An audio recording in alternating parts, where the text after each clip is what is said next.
Well, what's happening, guys? You are tuned in to the Timmy Riggs podcast, Life in the Meantime. Per usual, I'll just intro with kind of what my focus is. My desire, my passion, my focus is for me and for you to build a healthier whole life in the meantime. And as we do, we can build a healthier whole world. I think that's really important because we got people coming after us, right? Just like the people who came before us, that was their goal, a lot of their goals. And so that should be our goal too. And I think that it happens best in the meantime between point A and point B. So quick refresher, there's 6 components that I believe that when we live them well in life, we can kind of achieve that goal. And the 6 components are this. I'll say them real fast. But it is our spiritual health, our physical health, our mental health, our relational health, our vocation, and our finances. And I think the ultimate goal for us and what I'm pursuing in my life is to get all those healthy and aligned, right? Sometimes you can have a lot of focus for your vocation and for your finances, but maybe your spiritual health, your relational health, and mental health is in a deficit. And so therefore you're going to be living a little stressed out because they're not aligned. But if we kind of can bring them together, I think that's when we live best.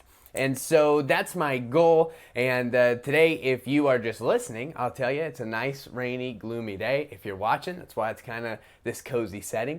And so let's dive in. Today, I want to talk specifically about kind of that physical health component, right? And my ultimate goal here is to have this be kind of a conversation. Today, I'm ISO, I'm monologue, but a lot of times I want to have people on, maybe it's friends or people I reached out to that are kind of borderline crushing a specific component, because I think a lot of times we'll find that the health in one component can kind of leave some ripple effects, positive ripple effects into the other components. So with that said, today let's talk a little bit about the physical component.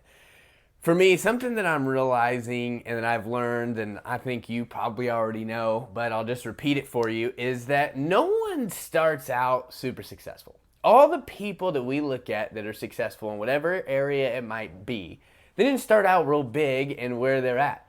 Usually they start small, but they dream big. So that's the biggest thing I want us to kind of hone in on.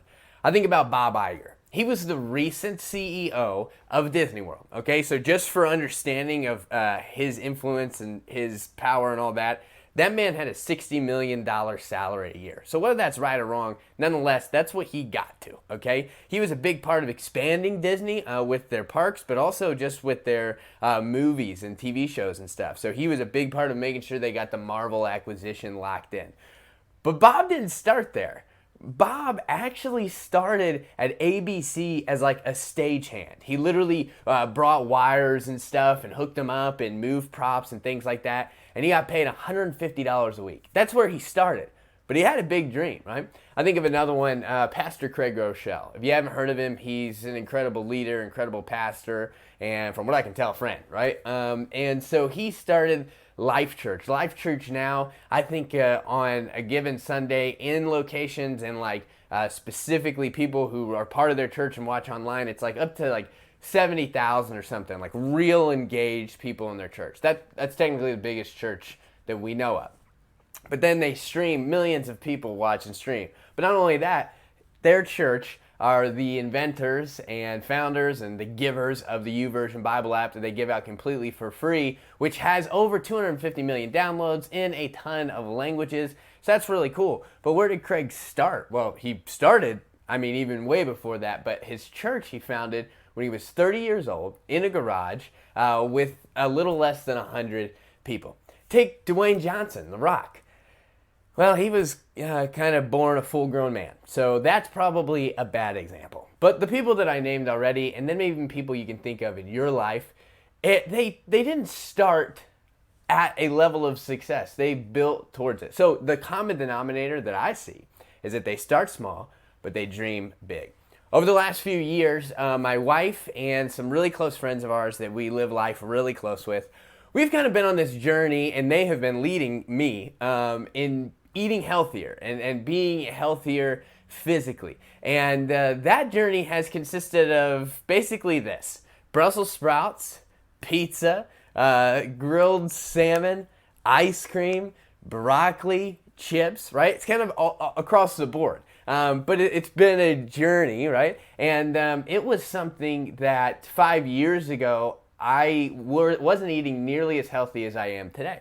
But I still want to continue to tilt the ratio. I still want to be eating more healthy whole foods and less, processed foods. That's a big thing that's happening in our culture. We just don't even realize what we're eating and what we're intaking, right? So I want to get to the point. I have a desire where I want to have a garden where I grow and maybe I can and I store a lot of the vegetables that I eat. I think that would be really cool. A, you're not spending as much money at the grocery store, and B, it's just like the satisfaction of what you've grown, right? And you're eating what you have cultivated. So that's like a big desire of mine.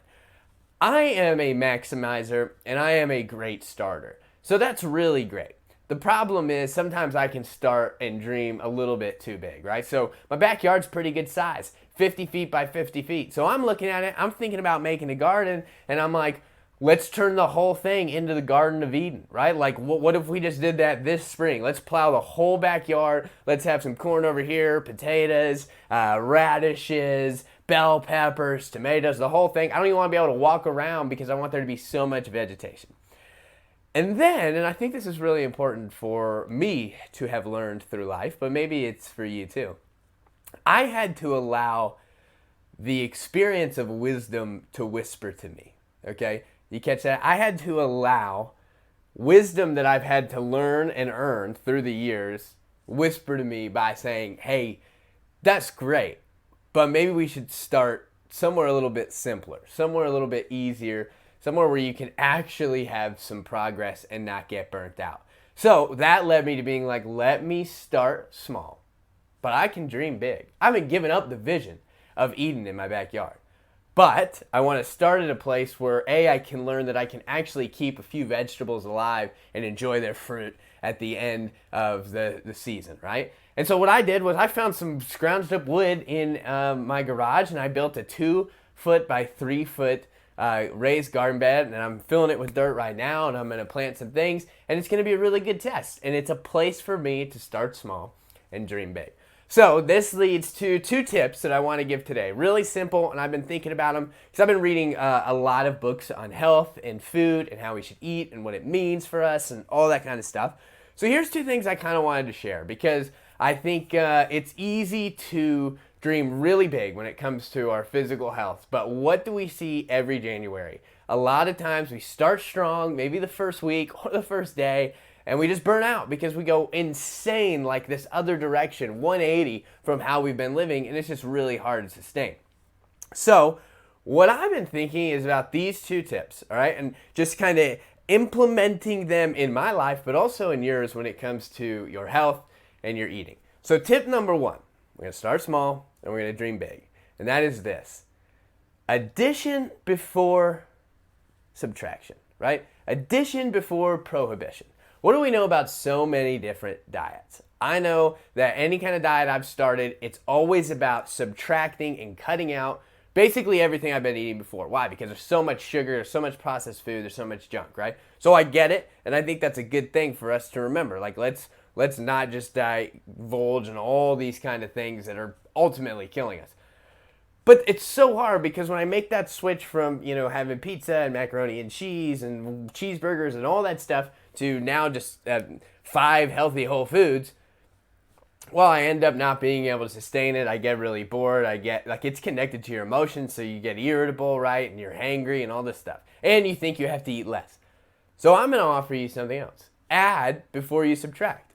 So what we're going to do is we're going to take a regular week and we're going to say, okay, I know I need to be eating more healthy whole foods, vegetables, grass-fed beef, all this stuff. So instead of cutting everything out of my diet that I already eat, I'm going to start adding things. So for breakfast, let's say you like a pancake or a waffle or maybe even a bowl of Fruity Pebbles every day. So instead of just saying well, I'm not going to eat that anymore and I'm just going to have fruit, I'm just going to have berries, whatever, what we're going to do is we're going to add another meal to that morning breakfast. So now we're going to add a bowl of oatmeal, and we're going to throw in some bananas and blueberries and sprinkle a little bit of honey on there. And so your goal is going to be that, and you can make maybe 1 waffle or 1 pancake or that bowl of cereal. But the goal is going to be to eat the healthy option first. Because I have kind of this reward or my prize maybe of the waffle afterwards, but I'm going to focus on maybe the healthier whole option first, because when I eat it all, then I'm probably already getting close to full. So if I want a couple bites of syrupy, buttery waffle, awesome, and I'm going to do that. But maybe you won't even want it at all. And maybe you'll still eat the whole waffle. That's fine, but at least you got your whole healthy food in there, okay? So that's the first option. Add before you subtract, and do that throughout the week, right? If you know you love having mac and cheese and loaded mashed potatoes and fried chicken, well, maybe we go another direction and we say I'm going to have grilled chicken and I'm going to have mac and cheese, but instead of loaded mash, I'm going to throw in some broccoli or Brussels sprouts. So I just think if we slowly add along the way, it'll be a better result for us. So tip number 2 is we're going to think about what we eat. So this goes directly with the first tip, which is add healthier foods. Now we're going to think about what we eat, which means when I'm eating that healthier food, I know my body and my stomach is excited when they get to work on and digest those certain foods and send them into my bloodstream and allow my cells to eat on them, because they know those are the nutrients they need, instead of just me constantly eating processed food and they're having to look through the wreckage to find a survivor, something healthy, beneficial for you. So when we start thinking about what we eat, it's literally me sitting there and thinking, okay, I'm at a fast food restaurant. I don't know what's in this. And if I don't know what's in this, that's probably not great, because healthy whole foods, you don't have to guess what's in an apple. It's an apple, especially if you buy it organically, right? I don't have to guess what's in an egg. It's an egg. I don't have to guess what's in salad. It's a salad. And so that's what we want to start thinking about in terms of what does my food look like and how is it affecting me. So connected with tip number 1, tip number 2, I think just gets us a little bit more aware of what we're putting in our bodies. And then, this isn't even a tip, but I think an outcome is you're going to start to be more aware of how it's making you feel. When I go get barbecue and I smother my brisket sandwich in sweet barbecue sauce and I got my fried onion straws and I got my cream corn, what happens? I love the first few bites. But then I get halfway through it and I'm like exhausted already, because it's so hard for your body to digest that stuff. You literally get tired. But instead, when I have a big salad and I've got bell peppers in it and cucumbers and olives and it's just oil and vinegar and salt and maybe a little balsamic vinaigrette in there and something like that, and I eat the whole thing and it's pretty filling, and I throw in sardines. I know that everyone's like, oh, gross, but eating sardines and an avocado, and I'm getting all these healthy fats and good nutrients, then my body kind of rewards me, because I'm done with the meal and I still feel really good. And I have a lot of energy because it's excited to digest those nutrients, right? So I think you'll start to see an outcome as you just start feeling better. And if we're talking about living healthier whole lives in the meantime, I mean, we want to feel better physically. And so you're going to see that that is an option. And so, I don't know, tackle a week, maybe in the next couple weeks, and say this week, I'm going to focus on addition, all right? I'm not even going to worry about what to limit myself from. I'm going to focus on the things to add that I should be eating. And I'm going to be thinking about everything I eat. If you want to get extreme, write it down, log it. See how you feel after you eat that thing, right? And you don't have to guess. I mean, I eat 4 pieces of pizza. I know how I'm going to feel, bloated and tired.